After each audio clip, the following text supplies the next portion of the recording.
बहुत ही सीधा और ईमानदार था। उसकी एक पत्नी सुंदरी और एक बीमार बूढ़ी माँ थी। भीखू के पास एक छोटी सी जमीन थी जिस पर वो खेती किया करता था, लेकिन पिछले कई सालों से भीखू की कोई भी फसल अच्छी नहीं हो पा रही थी। पाजी सुनिए, अब तो घर में थोड़ा ही अनाज बचा है। माँ जी की तो तबीयत भी ठीक नहीं रहती, उन्हें तो मैं भूखा भी नहीं रख सकती हूँ। जी, आपने कुछ सोचा है? आगे क्या करेंगे आप? मैं जानता हूँ सुंदरी, लेकिन तुम ही बताओ मैं क्या करूँ। रोज इतनी मेहनत करता हूँ, लेकिन न जाने क्यों मेरी फसल हर बार खराब हो जाती है। कुछ महीने पहले सरसों बोई थी, लेकिन देखो न जाने वो भी अच्छी नहीं हो पाई, जिसकी वजह से कोई गांव वाला मेरी बोई कोई भी फसल खरीदता ही नहीं है। मैं ये अच्छे से जानती हूँ जी, इसी वजह से आप बहुत परेशान रहते हैं। लेकिन अब तो रसोई खाने में भी थोड़ा ही अनाज बचा है। माँ जी को तो हम भूखा नहीं रख सकते हैं ना जी। आगे क्या करेंगे? खैर जाने दीजिए, मैं आपको अच्छे से जानती हूँ, आप कुछ ना कुछ कर ही लेंगे जी। भीखू अपना सिर हिलाता हुआ हाँ कहता है।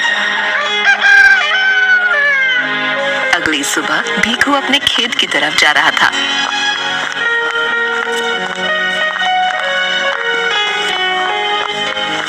कि तभी उसे एक आवाज आती है जो कि भीखू का ही पड़ोसी होता है।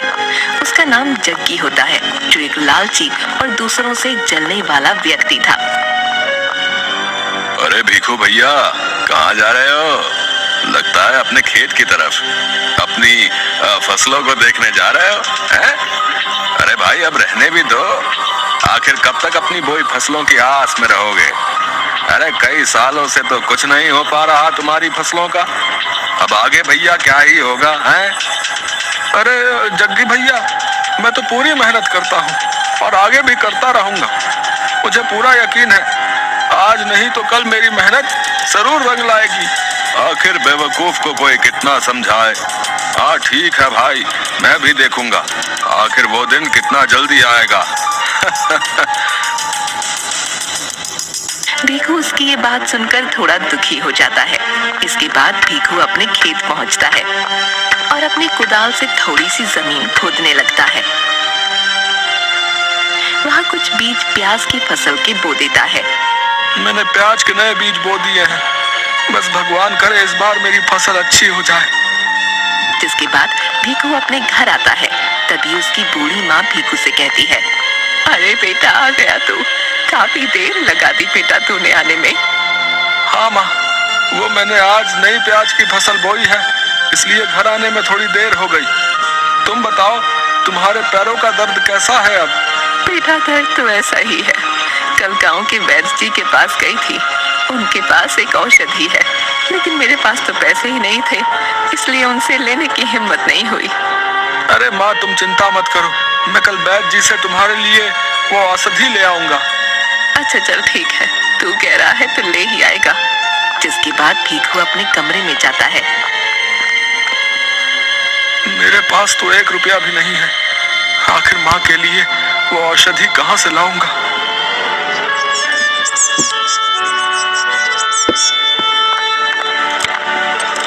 अगली सुबह भीखू वैद्य के पास जाता है, जो काफी बूढ़े थे। वैद्य बाबा भीखू को देखते ही, अरे आओ आओ बेटा, कैसे आना हुआ? सब ठीक तो है ना? बाबा क्या ही बताऊं, कल माँ बता रही थी कि आपने कोई पैरों की दर्द की औषधि बनाई है। माँ के पैरों का दर्द बढ़ता ही जा रहा है, लेकिन मेरे पास पैसे नहीं है। इस बार भी मेरी फसल अच्छी नहीं हुई है। बाबा मैं क्या करूं, मुझे कुछ समझ ही नहीं आ रहा है। अरे बेटा, तुम तो जानते ही हो मैं बहुत बूढ़ा हो चुका हूँ। जंगलों के पेड़ पौधों से जो भी औषधि बनाता हूँ, उसी से अपना गुजारा करता हूँ। लेकिन बेटा, तुम्हारी मजबूरी को देखते हुए मैं तुम्हारी माँ के पैरों की औषधि दे देता हूँ, लेकिन तुम्हें इसके बदले मुझे 4 दिन तक भोजन कराना होगा। भीखू ये सुनकर सोच में पड़ जाता है। ठीक है बाबा, मैं 4 दिन तक रोज तुम्हारे लिए भोजन लेकर आया करूंगा। जिसके बाद बाबा उसे कांच की शीशी देता है, जिसे लेकर भीखू अपने घर आता है। घर पर उसकी माँ और बीवी होते हैं। तभी भीखू अपनी माँ से, ये लो माँ, मैं तुम्हारी दवाई वैद्य जी से ले आया हूँ। अब तुम्हारे पैरों के दर्द में जल्दी आराम आ जाएगा। अरे मेरे लाल, मुझे पता था तू जरूर मेरी दवा ले आएगा। अब तू देखना बेटा, मैं जल्दी ठीक हो जाऊंगी।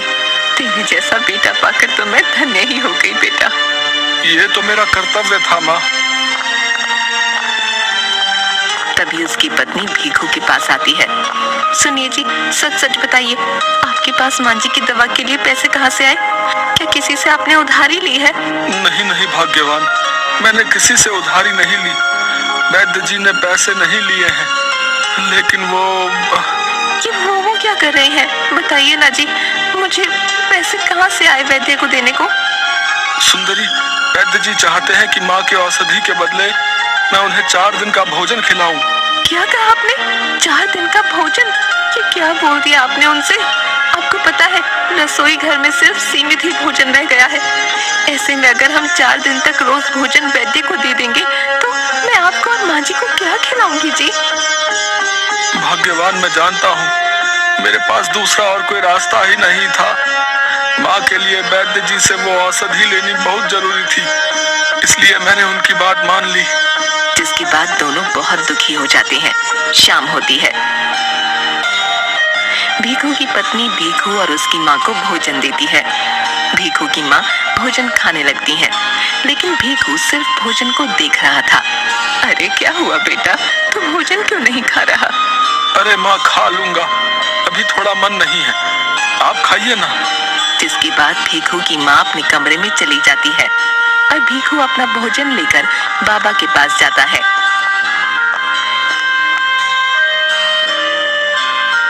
बाबा, मैं आपके लिए भोजन लेके आया हूँ, खा लीजिए। जो भी मेरे घर में रूखा सूखा था मैं आपके लिए ले आया हूँ। अरे आ गए बेटा तुम, मैं तुम्हारा ही इंतजार कर रहा था। बहुत जोरों की भूख लगी है बेटा। जिसके बाद बाबा उसका भोजन खा लेता है। इसके बाद भोला रोज ऐसा ही करता, अपने हिस्से का भोजन वैद्य बाबा को दे देता। चौथे दिन भीखू की पत्नी, सुनिए जी, आज तो रसोई घर में सारा अनाज खत्म हो गया है। मुझे तो बहुत चिंता हो रही है जी, आज क्या बनाऊंगी? भीखू ये सुनकर बहुत दुखी हो जाता है। भीखू मन ही मन सोचने लगता है, आज कैसे बाबा को भोजन दूंगा? वो अपने खेत में जाता है और देखता है कि उसकी बोई प्याज की फसलों में से एक प्याज खिलाई है, जो देखने में बहुत सुंदर लग रही है। भीखू उसे तोड़कर अपने घर ले आता है। तभी उसकी पत्नी, ये क्या लाए हैं जी? इस एक प्याज से क्या होगा भला? भीखू रसोई घर में जाता है और एक आटे के डिब्बे को खोलता है, जिसमें बहुत ही कम आटा था। तुम इस आटे की रोटी बना दो। क्या बोल रहे हैं जी? इस आटे की मुश्किल से एक, और वो भी बहुत ही छोटी रोटी बनेगी जी। इससे तो किसी का पेट नहीं भरेगा। तुम बनाओ तो सही, तुम इस आटे की छोटी ही सही, लेकिन रोटी बना दो। जिसके बाद उसकी पत्नी उस थोड़े से आटे की एक छोटी सी रोटी बना देती है। उसे लेकर भीखू वैद्य के पास जाता है। ये लो बाबा, मैं भोजन ले आया हूँ, लेकिन आपसे माफी चाहता हूँ, आज मेरे घर पर आटा नहीं था। बस जो थोड़ा सा आटा बचा था उसी से मेरी पत्नी ने आपके लिए रोटी बना दी है, और साथ में मैं अपनी प्याज की बोई फसल में से सबसे पहले जो प्याज खिलाई थी वो ले आया हूँ। वैद्य बाबा भीखू की ये बात सुनकर बहुत खुश हो जाते हैं। कोई बात नहीं बेटा, मैं आज यही खा लूंगा। वो रोटी और प्याज खाने के बाद, बेटा तुम वाकई बहुत अच्छे इंसान हो। तुम्हारी रोटी और प्याज खाकर मुझे बहुत आनंद आया। तुम्हारी ईमानदारी और निष्ठा को देखते हुए मैं तुम्हें कुछ देना चाहता हूँ। तभी वैद्य बाबा अपने एक पिटारे में से एक सफेद रंग की पोटली निकालते हैं और भीखू को दे देते हैं।